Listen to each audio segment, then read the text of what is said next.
కర్మాధ్యక్ష సర్వభూతాధివాస అంటుంది. అసలు పరమేశ్వరుడికి రూపమే లేదు, నిర్గుణుడు, నిర్జనుడు. ఆయన నిష్కళంకంగా నిర్గుణంగా ఉండేటటువంటి స్వరూపం. అటువంటి వాడు మనకు ఒక ఆధారం దొరకాలి కాబట్టి ఒక రూపాన్ని స్వీకరిస్తాడు. వేదాహమేతం పురుషం మహాంతం ఆదిత్యవర్ణం తమసస్తు పారే సర్వాణి రూపాన్ని విచిత్య ధీర. కృష్ణ భగవానుడు పరిత్రాణాయ సాధూనాం వినాశాయ చ దుష్కృతాం ధర్మ సంస్థాపనార్థాయ సంభవామి యుగే యుగే అంటాడు. నేను నన్ను ఒక రూపంతో చూడాలని కోరుకున్నటువంటి పరమ భాగవతోత్తములైనటువంటి వారి కోరిక తీర్చడం కోసం వారి మాంసనేత్రానికి దర్శనం అవ్వడానికి ఒక పాంచభౌతిక స్వరూపంతో ఆవిర్భవించాను తప్ప అదే నా స్వరూపము కాదు. నా అసలు స్వరూపము వ్యాపకత్వము, అంతటా నిండి నిబిడీకృతమైపోయానంటే ఆయన కానిదేం లేదు. అందుకే ప్రహ్లాదుడు ఇందుకలడందులేడని సందేహము వలదు చక్రి సర్వోపగతుండు ఎందెందు వెదకి చూచిన అందందే కలడు దానవగ్రని వింటే. నాన్న నువ్వు వింటే ఎక్కడున్నాడు విష్ణువు, ఎక్కడున్నాడు విష్ణువు అంటా ఏమిటి? వ్యాపకత్వము చేత అంతటా నిండిపోయాడు నాన్న అన్నాడు. అయితే నేను ఎక్కడ చూపిస్తే అక్కడి నుంచి వస్తాడా నీ విష్ణు అన్నాడు. వస్తాడు నాన్న అన్నాడు. ఇప్పుడు ఆ చూపుడు వేలు ఎక్కడ ఆగుతుందో తెలియదు. ఆ చూపుడు వేలు ఎక్కడాగితే అక్కడి నుంచి రావాలి, కానీ అది ప్రసన్న స్వరూపంగా కుదరదు. ఎందుకని? బ్రహ్మగారు హిరణ్యకశిపుడికి మాట ఇచ్చాడు, నువ్వు కోరుకున్నటువంటి వరాలన్నీ కూడా నిలబడతాయి. నువ్వు గాలిన్ కుంభిని అగ్ని అంబువల ఆకాశస్థలిన్ దిక్కులన్ రేలన్ ఘస్రమలం తమప్రభల భూరిగ్రాహ వ్యాలాదిత్య నరాది జంతు కలహవ్యాప్తిన్ సమస్త్రాస్త్ర శస్త్రాళిన్ మృత్యువు లేని జీవనములోకాధీశ ఇప్పించవే అని అడిగాడు.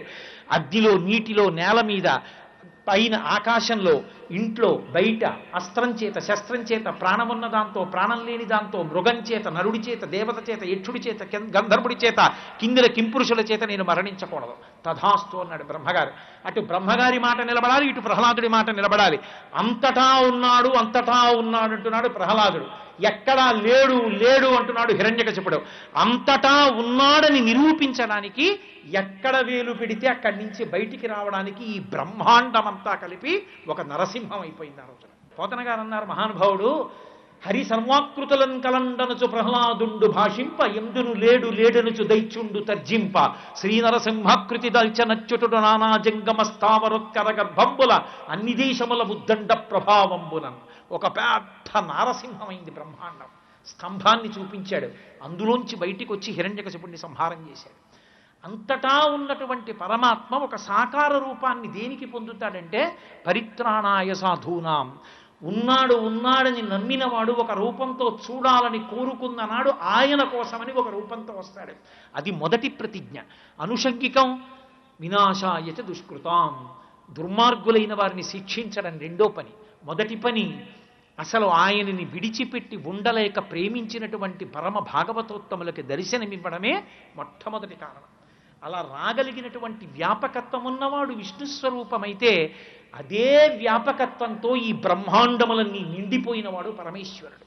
అందుకే యజుర్వేదం ఆయన మీద ప్రార్థనా శ్లోకం చెప్తూ ఆపాతాళ నభస్థలంత భవన బ్రహ్మాండమా విస్ఫుర జ్యోతిస్ఫాటిక లింగమౌళి విల సత్పూర్ణిందువంతమృతై అస్తోకప్లుతమేకమీశమనిశం రుద్రాను వాకాంజపన్ ఝాయేత్ ఇప్సిత సిద్ధయే ధ్రువపదం విప్రోభిషించేచ్చివం బ్రహ్మాండ వ్యాప్త దేహా భసిత హిమరుచాభాసమానా భుజంగై కంఠే కాళాః కపద్దాః కలితి శశికలశ్చండ కోదండహస్తాః త్రక్షా రుద్రాక్షమాల సులలిత వపుష సంభవామూర్తి భేదాః రుద్రాశ్రీ రుద్రసూక్త ప్రకటిత విభవాన ప్రయచ్చస్తు సౌఖ్యం అంటుంది. బ్రహ్మాండ వ్యాప్త దేహ, ఈ బ్రహ్మాండమంతా కలిపి అండము, కోడిగుడ్డు, ఒక ఉత్తర దిక్కుకి వాలుగా పానవట్టం ఉన్నటువంటి ఒక శివస్వరూపంగా నిండిపోయింది. అందుకే దూర్జటి కాళహస్తీశ్వర మాహాత్మ్యంలో సువర్ణముఖరీ నదిలో స్నానం చేసి అసలు నాకు శివ సాకారంగా నీ దర్శనం ఇప్పుడవుతుందని ఆదుర్దా పడుతూ నది పైకెక్కాడు. ఒడ్డుకెక్కి నిలబడేటప్పటికీ ఈశ్వరుడు అనుగ్రహించాడు. ఉదయగ్రావము పానవట్టము అభిషేకో తత్ప్రవాహంబు వార్ధి ధరిధ్వంతము ధూపధూమము జ్వలద్దీప ప్రభారాశి కౌముది తారానిబహంబులద్భుత సుమంబులుగా తమోదూత సఖ్యదమై సీత గభస్తి బింబ శివలింగం బొప్పే ప్రాచీదిశన్ అని చెప్పుకున్నాడు. ఈ బ్రహ్మాండమంతా శివలింగమై ఉత్తర దిక్కుకి ఒరిగి దేవతల చేత చేయబడిన అభిషేక తీర్థములు ఉత్తర దిక్కున సముద్రాలుగా పడిపోతే వాళ్ళు చేసిన బంగారు పూల పూజ ఆకాశంలో నక్షత్రాలైతే మంచు తెరలన్నీ కూడా వాళ్ళు వేసిన ధూపంగా ఈ బ్రహ్మాండం నాకు శివలింగంగా కనపడుతోందని నమస్కారం చేశాడు. చేత తత్వత రెండు ఒక్కటే. ఆయన సహస్రశీర్షా పురుష సహస్రాక్ష సహస్రపాత్ సభూమిం విశ్వతో వృత్వా అత్యతిష్ట దశాంగుళం. ఈ బ్రహ్మాండములు ఎంతవరకు ఉన్నాయో అంతకన్నా 10 అంగుళముల పై వరకు పెరిగిపోయి ఉంటాడు శ్రీ మహావిష్ణువు. ఈ బ్రహ్మాండములంతగా నిండిపోయి ఉంటాడు శివస్వరూపం. నువ్వు ఏ కోణంలో నీకు ఏది ప్రీతిపాత్రమైతే ఆ ప్రీతిపాత్రమైన నేత్రంతో నువ్వు చూస్తావు.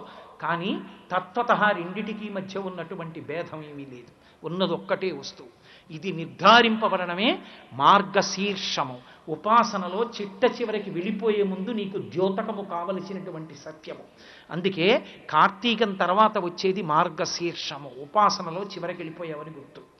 తత్వత ఉన్న ఒకే ఒక్క వస్తువుని నువ్వు దర్శనం చెయ్యగలిగినటువంటి స్థితి కార్తీక మాసంలో ఆ జ్ఞాన జ్యోతి, ఆ దీపపు వెలుతురు యందు నీకు భాషించాలి.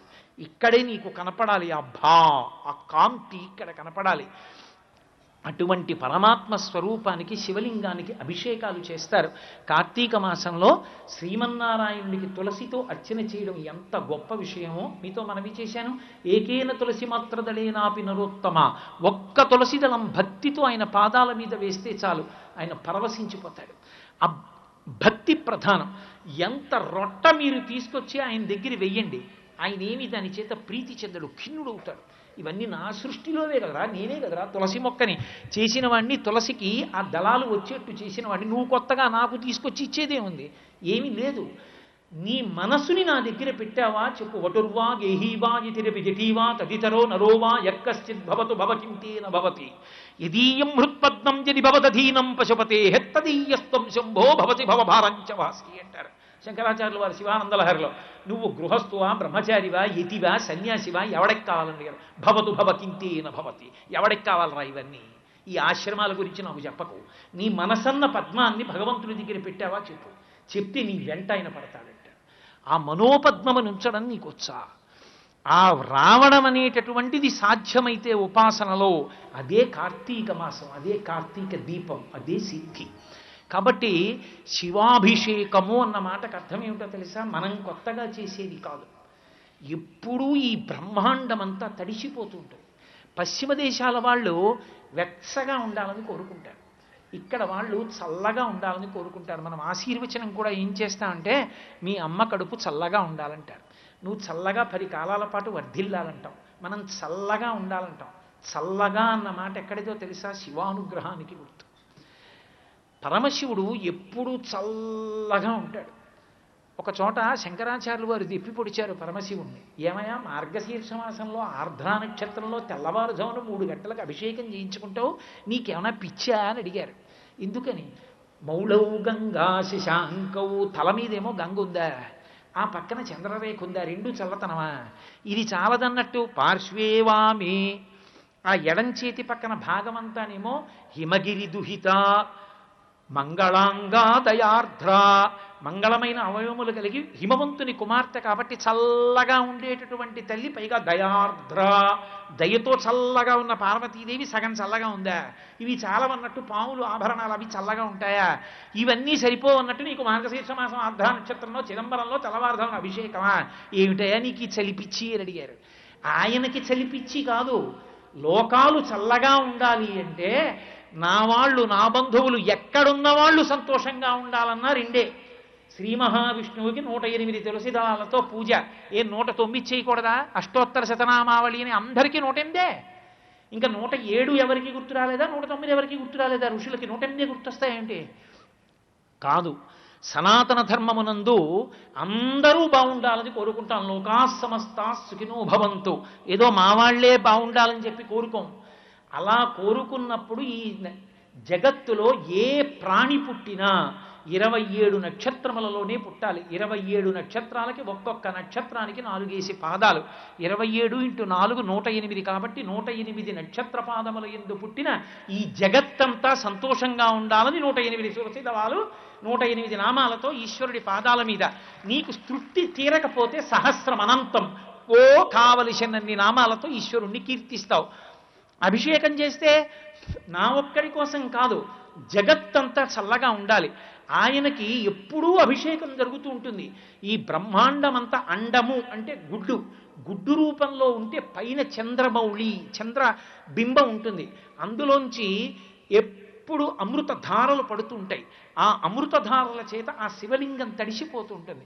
ధవళ విపుషం ఇందోర్ మండలే సన్నివిష్టం భుజగవలయహారం భస్మదిగ్ధాంగమీశం మృగయ పరశుపాణిం చారు చంద్రార్ధమౌళిం హృదయ కమల మధ్యే సంతతం చింతయామి అని ఆయన ఆ అమృతధారల చేత తడుస్తూ ఉంటాడు. మనం దానికి ప్రతీకగా శివలింగం మీద ధారాపాత్ర పెడతాం. అందులోంచి నీళ్లు పడుతూ ఉంటాయి. నీళ్లు పడుతూ శివలింగాన్ని ముట్టుకునేటప్పటికి చల్లగా ఉండాలి.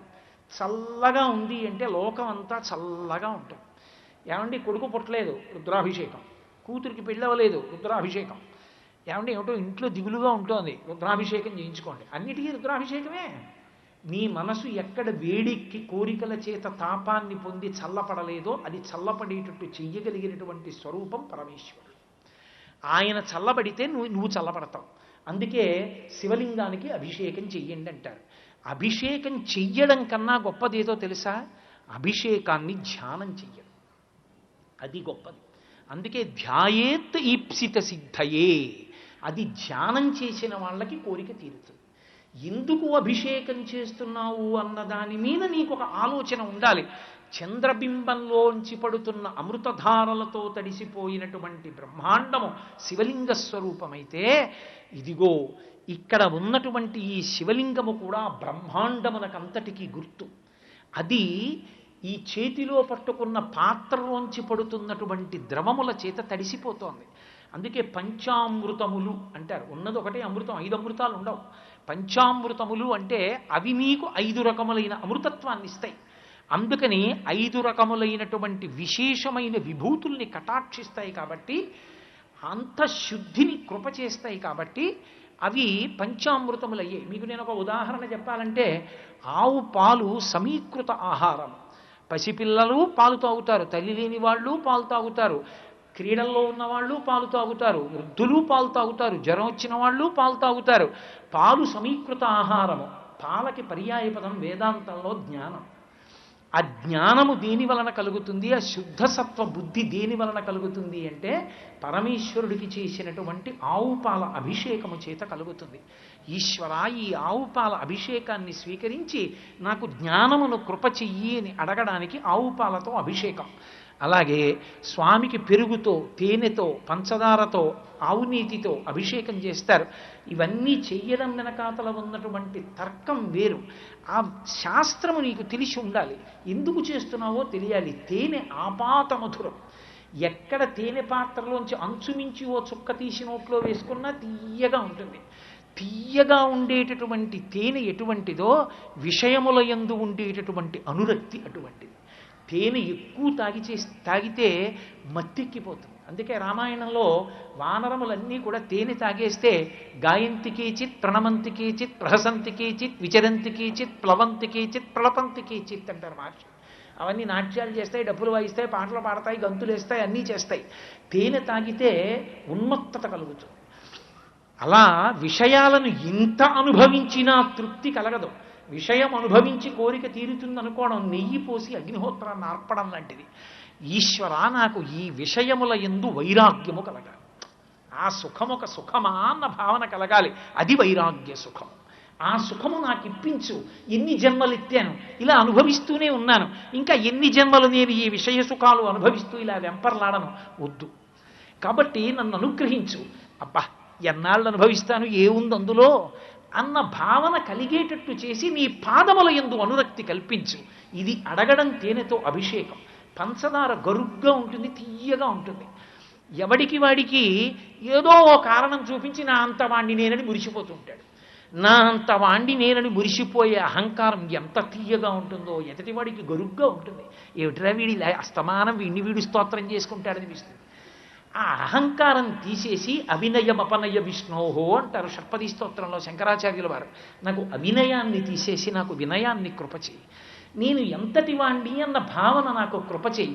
అంతటి మహాత్ముడు శంకరాచార్యుల వారంతటి వారు పశుమాం సర్వజ్ఞ ప్రధిత కృపయా పలయ విభో అన్నారు. ఈశ్వరా నీరు పశువుని, నువ్వు పశుపతివి, చాలదా మనిద్దరి మధ్య ఈ సంబంధం, నన్ను అనుగ్రహించమని అడిగారు. శంకరులంతటి వారు ఆ మాట అన్నారు. నేను ఎంతటి వాణ్ణి గర్వపడ్డానికి, ఎంతటి వాణ్ణి అహంకరించడానికి అని అహంకారము స్థానంలో ఆ అవినయము పోయి వినయము కలిగేటట్టుగా నన్ను కృప చెయ్యమని అడగడానికి పంచదారతో అభిషేకం. ఆవు నీతితో అభిషేకం చేస్తారు. ఆవు నీతితో అభిషేకం చేస్తే బాహ్యమునందు శరీరమునకు ఆరోగ్యం కలుగుతుంది. అందుకే ఆ ఆవు నెయ్యి హోమ ప్రక్రియ ఎందు ఉపయోగిస్తారు. ఆవు నెయ్యి పంచగవ్య ప్రాసనమునందు కూడా ఉపయోగిస్తారు. అది పాపాలని దహించగలిగినటువంటిదై ఉంటుంది. కాబట్టి ఇతపూర్వం నేను చేసినటువంటి పాపములు తెలియక ఏవున్నాయో, శాస్త్రోల్లంఘనం నేను చేసినవి ఏవున్నాయో అవి నీ యొక్క కృపచేత కాల్చేసి, ఆయన అనుగ్రహం కలిగిందా ఆయన ఎంతలో తీసేస్తాడు. ఒకవేళ ఆయన తీసేశాడు అనుకోండి, ఎందుకు తీసేసావు వాడిదని అడగగలిగిన వాడేవాడు. ఆయన ఈశ్వరుడు. శ్రీశైలేషు భజింతునో యభవు కాంచీనాథు సేవింతునో కాశీవల్లభు కల్వబోధనో మహాకాళేషు సేవింతునో నా శీలం వడువైన మెరువణుచున్ రక్షింపవే నీ కృపా శ్రీ శృంగార విలాసహాసములచే శ్రీకాళహస్తీశ్వర అని అడుగుతాడు దుర్జటి. ఈశ్వర నేనేమీ చెయ్యలేదని నీకు చెప్తున్నాను. కాశీ వెళ్ళలేదు, కాళహస్తి వెళ్ళలేదు, కేదారం వెళ్ళలేదు, ఏమీ వెళ్ళలేదని నీకు నేను చెప్పుకున్నాను. వీడెంత నిజాయితీ పరుళ్ళ, ఏమీ చెయ్యలేదని నాతో చెప్పేసుకున్నాడు. కాబట్టి నాకు వీడు నచ్చాడని నువ్వు నన్ను నెత్తి మీద పెట్టుకుంటే కాదన్నవాడున్నాడా, వాడు పాపం నిజం చెప్పాడని నన్ను నెత్తి మీద పెట్టేసుకో అన్నాడు. ఎంత దబాయించి మాట్లాడాడండి. అది ప్రేమ అంటే. పాలున్ బొవ్వయు పెట్టెదం కుడువరా పాపన్న రాయన్న లెమ్మన్న అరటి పండ్లు కొనితే లేకున్నన్ను ఒల్లనంటే తల్లిదండ్రులపుడెట్లే తెచ్చి వాత్సల్య లక్ష్మీ లీలా వచనంబులను కుడుపరా శ్రీకాళహస్తీశ్వర. బయట హోరణ వాన తుఫాను. తండ్రి పెద్ద ఐఏఎస్ ఆఫీసరు కారులో ఇంటికి వచ్చి అమ్మయాన్ని లోపలికి వెళ్ళాడు అలిసిపోయి. ఏమంటే పిల్లాడికి ఎంత పెట్టినా అన్నం తింటలేదు, ఇంట్లో పని మనిషిని కూడా పంపించేశాను, అరటిపండు కావాలంటున్నాడండి. ఎలా తండ్రి బతిమాలాడు, రే అలిసిపోయి వచ్చాను, కాస్త అన్నం తినరా నేను తింటాను అన్నాడు. నాకు అరటిపండు ఉంటేనే తింటానన్నాడు వాడు. ఏం చేస్తాడు, ఐఏఎస్ ఆఫీసర్ని కూర్చుంటాడు ఏంటి, ఓ తువ్వాలు నెత్తి మీద వేసుకుని పక్క పుట్టుకెళ్ళి అరటిపండు అట్టుకొచ్చాడు. అరటిపండు తీసుకొచ్చాను దిక్కుమాలాడా, చంపేసి పట్టుకుని తిట్టారనుకోండి, వాడు తింటూ ఏడుస్తూ కూర్చుంటాడు. ఎంత అదృష్టం రా నాన్న నీ కొడుకు, అరటిపండు తెచ్చానా లేదా, నాన్న తిను అనాలి వాడిని, అంటేనే తింటాడు వాడు. బతిమాలి కడుపులో బాధున్నా పైకి బతిమాలి అరటిపండు పిసికి పెరుగన్నం పెడితే తిన్న పిల్లాన్ని చూసుకుని మురిసిపోయిన తల్లిదండ్రుల్లా తెలియక నిన్ను విడిచిపెట్టి తిరిగినటువంటి నా అజ్ఞానాన్ని మన్నించి ఇప్పుడు నీ పాదవలయందు భక్తి నువ్వే ఇచ్చి నాకు కుడిపించి నేను మంచివాడిని నీ యందు ఐక్యం చేసేసుకో, ఎవరు కాదన్నారు. పెంకి పిల్లాడికి అరటిపండు అన్నం పెట్టినట్టు పెట్టుకో భక్తిని అన్నాడు దూర్చటి. అది స్వతంత్రం అంటే. కాబట్టి ఆ పంచామృతాభిషేకము చెయ్యడం ఎందుకు అంటే ఆంతరమునందు అటువంటి విభూతులు పొందడానికి. అవి పొంది ఆ శివలింగం ఎంత చల్లబడితే మన కోర్కెలు అంత తీరుతాయి. మన ఒక్క కోరిక కాదు, ఏ ఊళ్ళో శివలింగం చల్లబడిందో ఊరంతా చల్లగా ఉంటుంది. యథార్థానికి బ్రహ్మాండం అంతా చల్లగా ఉంటుంది. అందరి కోరికలు తీరుతాయి. అందరూ బాగుండాలి, అందరూ సంతోషంగా ఉండాలని అభిషేకం. కార్తీక మాసం ఉపాసన కాలం. పరమేశ్వరుని అనుగ్రహం విశేషంగా వర్షించేటటువంటి కాలం. మీరు ఎన్ని తీసుకొచ్చి అభిషేకం చేశారన్నది కాదు, మీరు ఎంత భక్తితో శివలింగం దగ్గరికి వచ్చారన్నది ప్రధానం. అందుకే ఆ అష్టదిగ్గజాల్లో కవి అద్భుతమైన మాట ఒకటి అన్నాడు.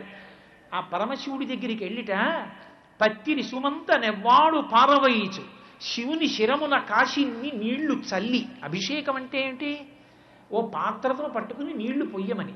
వీడేం చేస్తాడు, ఊరి నిండా నీళ్లు ఆయన ఇచ్చినా వీడు చిన్న గ్లాస్తో నీళ్లు పెట్టుకుని ఉద్ధరిణితో ఇలా పోస్తూ ఉంటాడు. నీకు పోస్తే స్నానం వల్ల, అభిషేకం అంటే స్నానం. ఇప్పుడు ఉద్ధరిణితో ఇలా పోయడం ఏమిటి, ఏ పాత్ర పట్టుకు పొయ్యలేవా, ధార పొయ్యడు, చల్లుతూ ఉంటాడు ఆయన మీద నీళ్లు. నేను ఉపన్యాసం చెప్తుంటే కోటేశ్వరరావు చాలా బాగా చెప్పారు సుమి అని నీళ్లు చల్లుకొని పట్టుకొచ్చి చల్లారు అనుకోండి, నాకు ఎంత విసుగ్గా ఉంటుంది. కానీ శివలింగం దగ్గరికి వెళ్ళి కాసి నీళ్ళిలా ఉద్ధరిణితో తల్లితే ఆహాహా చాలా సంతోషం రా నాన్న అంటాడు ఆయన. కాబట్టి శివుని శిరమున కాశిన్ని నీళ్లు చల్లి పత్తి రిసుమంత నెవ్వాడు పారవయించు. పెద్ద భక్తితో వీడు మారేడు దళం వేశాడేంటి? మారేడు దళంతో పూజ ఎందుకు? మారేడు దళాన్ని మీరు చూడకుండా ఇలా ఈనె పట్టుకుని వేస్తే దాని ఈనెలు శివలింగానికి తగిలితే లక్ష్మీ కటాక్షం, మారేడు దళం బోర్లా పడితే జ్ఞాన కటాక్షం. లక్ష్మీ కటాక్షం, సరస్వతీ కటాక్షం మారేడు దళానికి శివలింగానికి తగలడంలో ఉంటుంది. ఎటు తగిలినా కటాక్షం. అందుకే ఏకబిల్వం శివార్పణం, ఒక్క మారేడు దళాన్ని సమర్పిస్తే చాలు. అంత గొప్పది మారేడు దళం. 6 నెలలు పూజ పెట్టిలో పెట్టి పూజ చేసుకోవచ్చు. దానికి నిలవదోషం లేదు. అటువంటి మారేడు దళాన్ని లక్ష బిల్వార్చన అన్న పేరుతో తీసుకొచ్చి ఈశ్వరుడికి ఆరాధన చేస్తారు. చేసి అభిషేకం చేస్తే ఆ చల్లబడినటువంటి పరమేశ్వరుడు మనకి జ్ఞానాన్ని కటాక్షిస్తాడు. జ్ఞానదాత మహేశ్వర. ఈ శరీరము నేను కాదు, ఈ శరీరము లోపల ఉన్నటువంటి ఆత్మ నేననేటటువంటి బుద్ధి స్థిరంగా నిలబడి అనుభవంలోకి వచ్చేటటువంటి అదృష్టాన్ని మనకి కృప చేస్తాడు. అలా కృప చెయ్యగలిగిన వాడు కనుక ఆ శివలింగానికి అభిషేకం. ఆ అభిషేకానికి శివలింగం చల్లబడితే లోకమంతా చల్లబడుతుంది. ఇది నువ్వు ధ్యానం చేసి అభిషేకం చెయ్యాలి. అంతేకాని అభిషేకానికి వెళ్ళిన దగ్గర నుంచి ఏవేవి పోసేద్దామని చూడకూడదు. కాసేపు ధ్యాన శ్లోకం చెప్పి ధ్యాయేత్ ఈప్సిత సిద్ధయే, శివలింగం దగ్గర కూర్చుని శివలింగం వంక చూసి కళ్ళు మూసుకుని ఈ బ్రహ్మాండమే శివలింగము, ఆ చంద్రబింబమే ధారాపాత్ర, అందులోంచి పడుతున్న అమృతంతో ఈ బ్రహ్మాండం తడిసింది. ఆ బ్రహ్మాండమునకు గుర్తు ఇదిగో ఈ శివలింగం. ఇందులోంచి వచ్చి ఇందులో నిలబడి ఇందులోకి లయమైపోతున్నాయి లోకాలన్నీ. అటువంటి స్వామికి నేను అభిషేకం చేస్తున్నాను, సమంత్రక స్నానం చేయిస్తున్నానని రుద్రం వినపడుతుంటే నువ్వు పరమభక్తితో పదార్థము శుద్ధజలము పదార్థము శుద్ధజలము పోస్తూ నువ్వు అభిషేకం చేసి చందనము అలది ఆయనకి బొట్టు పెట్టి చక్కగా ఆయనకి బిల్వదళాలతో సుగంధభరితమైనటువంటి పుష్పములతో పూజ చేస్తే బహుప్రసన్నుడవుతాడు పరమేశ్వరుడు. నిజానికి ఇవేవీ మనం కొత్తగా తెచ్చేవి కావు. భావన ఒక్కటే మనం నిలబెట్టవలసింది. ఆ భావన ఒక్కటి ఉన్నదా మురిసిపోతాడు పరమేశ్వరుడు. ఆయన కూడా త్రయంబక స్వరూపంగా శ్రీమన్నారాయణుడు లోకమునకు తండ్రిగా ఎలా నిలబడతాడో అలాగే ఆయన నిలబడతాడు. అందుకే సంస్కృత భాష నేర్చుకునే వాళ్ళందరూ ఒక శ్లోకం చెప్తారు. వాగర్ధావివ సంపృక్తం వాగర్ధ ప్రతిపత్తయే జగత పితరౌ వందే పార్వతీ పరమేశ్వరౌ. వాక్కు అర్ధము కలిసి ఉన్నట్టే పార్వతీ పరమేశ్వరులు కలిసి ఉంటారు శివలింగంలో కూడా. పీఠం అంబమయం సర్వం శివలింగైశ్చ చిన్మయం సాకారంచ నిరాకారం నిర్గుణంచ గుణాత్మకం తత్వం తర్వం పరమం బ్రహ్మ ఇది వేదాంత డిండిమహ అని శంకరాచార్యులు వారు వేదాంత డిండిమల్లో. శివలింగానికి పైన ఉన్న చిన్మయం శివస్వరూపం అయితే పీఠం పార్వతీదేవి. వాళ్ళిద్దరూ ఎప్పుడు కలిసే ఉంటారు ప్రకృతి పురుషులు. ప్రకృతితో పురుషుడు కలిసి ఉండలేదనుకోండి అది అయోమయానికి అవ్యవస్థకి అశివానికి దారితీస్తుంది. ఈ ప్రకృతి శరీరము లోపల ఆత్మ శివుడు పురుషుడు కలిసి ఉంటే శివం మంగళం. ఈ ప్రకృతి నుంచి పురుషుడు విడిపోయాడనుకోండి శివం శవం. ప్రకృతి పురుషుడు కలిసి ఉండకపోతే వెంటనే నిరుపయోగం అయోమయం. కార్ విత్ హార్స్ పవర్, కారుకి పరిగెత్తే శక్తి ఉండాలి, పరిగెత్తే కారు అవసరమైనప్పుడు ఆగే శక్తి ఉండాలి. ఈ రెండు ఉంటే కారు ఉపయోగం. కారుంది పరిగెత్తదు, పరిగెత్తగలిగిన శక్తి ఉంది కానీ కారు లేదు, రెండూ నీకు ఉపయోగం కావు. పార్వతీ పరమేశ్వరులంటే ఆ ఇద్దరూ కలిసి ఉన్నటువంటి దాని చేత కేళి జరుగుతూ ఉంటుంది. కేళి యొక్క సమూహము జరుగుతున్న ప్రదేశమునకు కైలాసమని పేరు. కైలాసం ఎక్కడుంటుందంటే అంతటా నిండి ఉంటుంది. ఇప్పుడు నేను మాట్లాడుతున్నప్పుడు అంతటా అన్నప్పుడు ఇలా అన్నాను. దీన్ని లాస్యం అంటారు. అమ్మవారి స్వరూపం చేతులు ఇలా కదపడం ఆంగికం, లాస్యం. భావ ప్రకటనం అంతా అమ్మవారు, ఈ చేతులు కదపడం అంతా ఆంగికం, శివస్వరూపం తాండవం. నేను అంతటా అన్నప్పుడు ఇలా అంతా నిండిపోయిందంటూ నా కళ్ళు పెద్దవి చేయడం భావ ప్రకటన, లాస్యం అమ్మవారు. ఇలా చేతులు ఊపడం పరమశివుడు, ఆంగికం. అందుకే లాస్య తాండవములు రెండు ఎక్కడ జరుగుతాయో అది కేళి, కైలాసం. అందుకే మీరు పురాణంలో ఎక్కడ చూసినా ఎవరు వెళ్ళినా ఋషులు వెళ్ళేటప్పటికీ పార్వతీ పరమేశ్వరులు రతికేళిలో ఉన్నారంటారు. రతికేళిలో ఉన్నారన్న మాటకు అర్థం ఏమిటంటే అది మంగళస్వరూపం. నా ఎందు భావము లాస్యము కూడా ఉన్నాయనుకోండి, నేను మంగళస్వరూపుణ్ణి. భావలాస్యములు ఆగిపోయాయంటే అమంగళస్వరూపమని గుర్తు. కేలి జరుగుతోంది అంటే ప్రకృతి పురుషుడు కలిసి ఉండాలి. ప్రకృతి పురుషులు వేరయ్యారా అది ఉపద్రవానికి దారితీస్తుంది. కాబట్టి శివలింగ స్వరూపమునందు కూడా ప్రకటనంగా ప్రకృతి కనపడాలి. ప్రకృతి అంటే నామరూపాలు. చెట్టు తెలియాలి, మనిషి తెలియాలి, కుర్చీ తెలియాలి, మైకు తెలియాలి, పంచా తెలియాలి, ఉత్తరీయం తెలియాలి.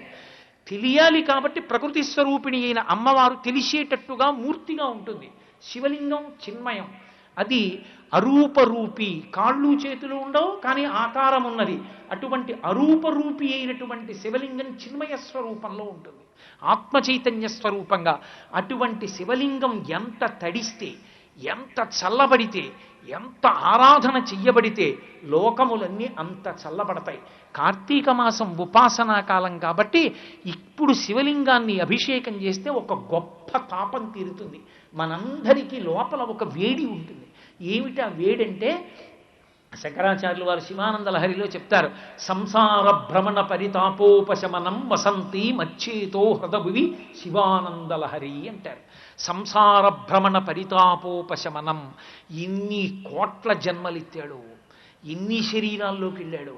ఒక శరీరంలో 5 నిమిషాలే ఉన్నాడు, ఒక చోట 10 నిమిషాలు, ఒక చోట ఏడాది, ఒకసారి 5 ఏళ్ళు. మృత్యువు మాత్రం రాత్రి పగలు అసుర సంధ్య వేళ పోరాటం చేస్తూనే ఉన్నాడు. అసలు దానికి అంతెక్కడుంది?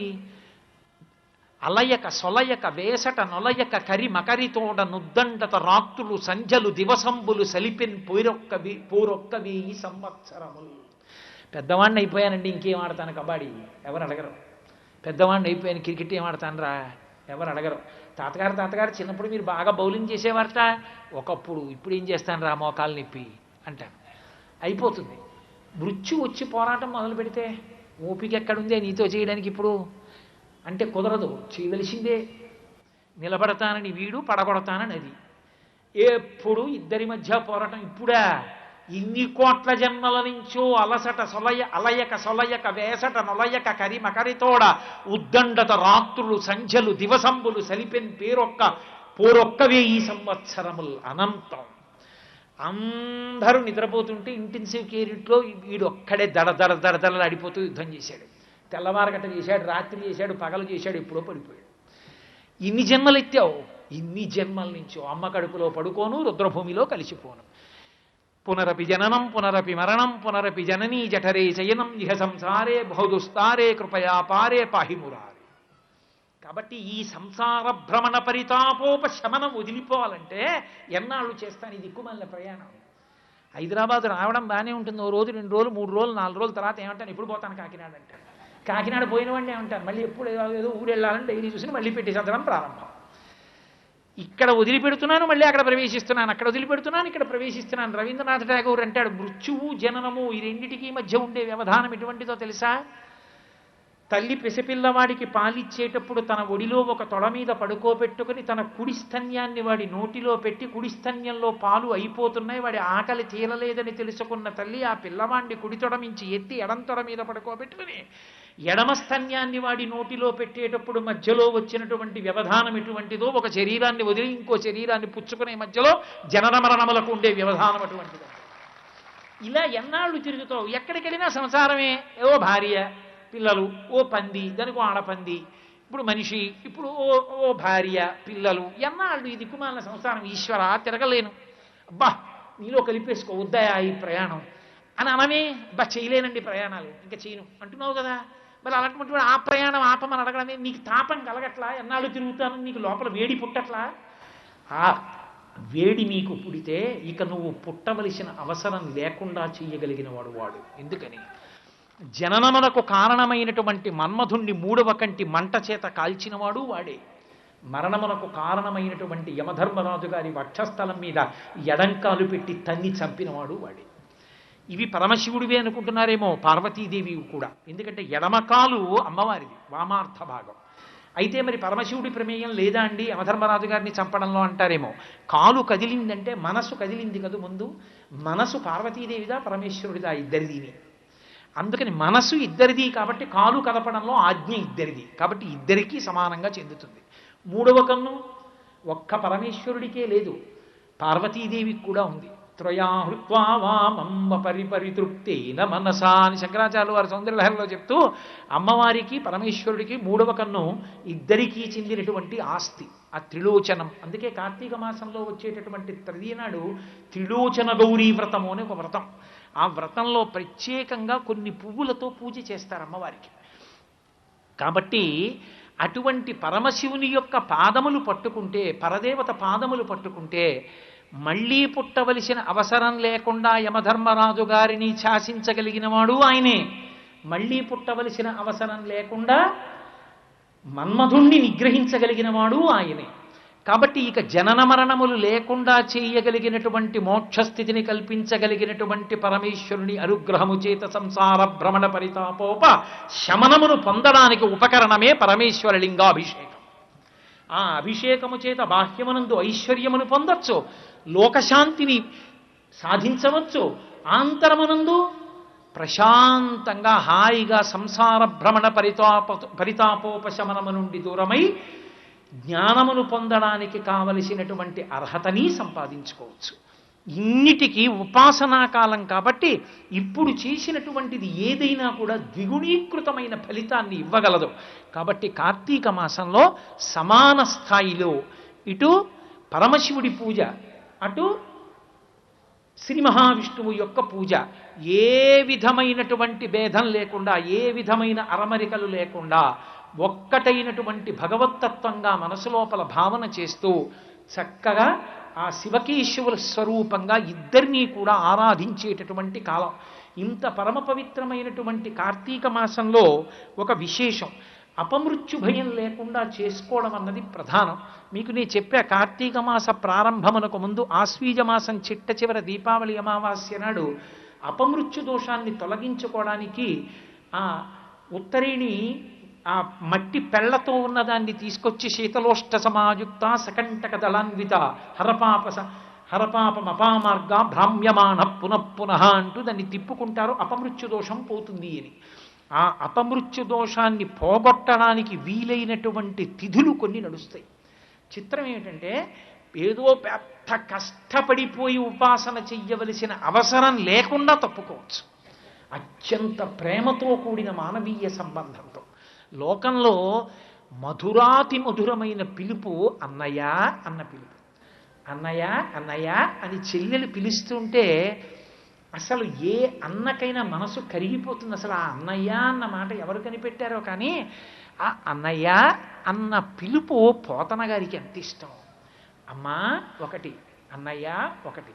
ఎక్కడైనా అవకాశం వచ్చిందా వదలరు పోతన గారు. అన్నవు నీవు చెల్లెలికి అక్కట చీరలు మడలిచ్చుటో మన్నన చేయుటో మధుర మంజుల భాషలను ఆదరించుటో చేయక మిన్నుల మ్రోతలే నిజము మేలని చంపకుమన్న మాని రావన్న తగదన్న సహింపుమన్న వేడెదన్ అంటాడు వసుదేవుడు. బావా అనడు, అన్నవు నీవు చెల్లెలకి, అన్నతో మొదలుపెట్టారు పద్యం. నీ చెల్లెలయా, నువ్వు అన్నయ్యవి. అన్నవు నీవు చెల్లెలకి అక్కట మాడలు చీరలిచ్చుటో. చెల్లెలు కనపడితే సంతోషంగా ఓ చీర ఇవ్వాలి, పసుపు కుంక అమ్మ కట్టుకో అని. ఆవిడ ఎంత ఐశ్వర్యవంతురాలైనా మా అన్నయ్య ఇచ్చిన చీర అని కట్టుకుని మురిసిపోతుంది. కాబట్టి ఇవ్వద్దు అంటాడు. పిచ్చి తల్లి దేవకీదేవి కంసుడు వచ్చి బిడ్డని లాగేస్తుంటే